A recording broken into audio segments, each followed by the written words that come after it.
আসসালামু আলাইকুম সম্মানিত ভিউয়ার্স। তো আজকে কথা বলবো কৃষক ভাইদেরকে নিয়ে। তো আমরা সকলেই জানি আমাদের বাংলাদেশ একটি কৃষি প্রধান দেশ।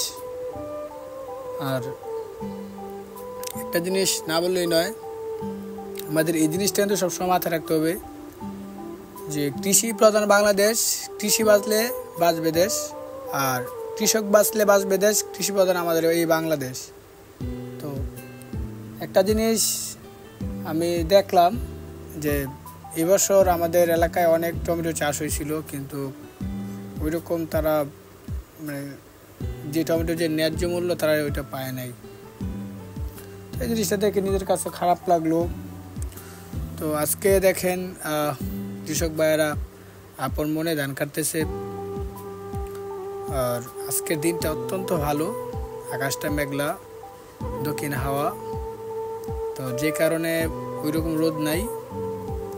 আর রোদ না থাকার কারণে কৃষক ভাইরা খুব আপন মনে তারা ধান কাটতেছে।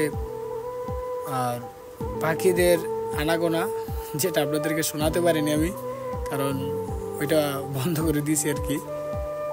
তো আসলে এই হলো গিয়ে আমাদের গ্রাম, দেখতে পাচ্ছেন মানে চতুর্দিকে সবুজে শ্যামলে ঘেরা সেই প্রিয় গ্রাম, যে গ্রামে ছোটোবেলা থেকে বেড়ে ওঠা।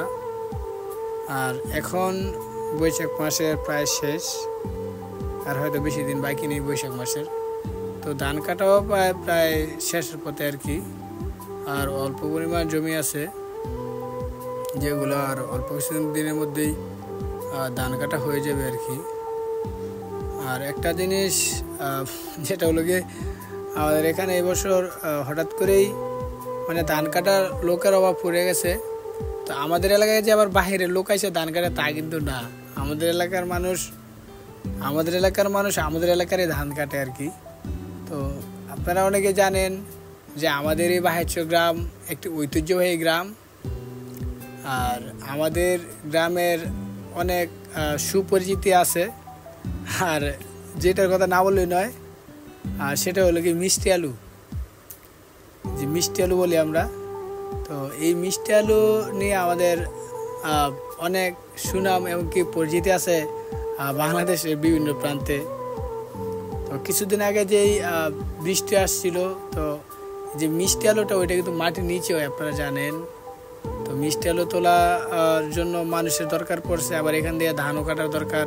আকস্মিক পানি হয়ে গেছে কিছুদিন আগে, আপনাদেরকে আমি দেখাইছিলাম।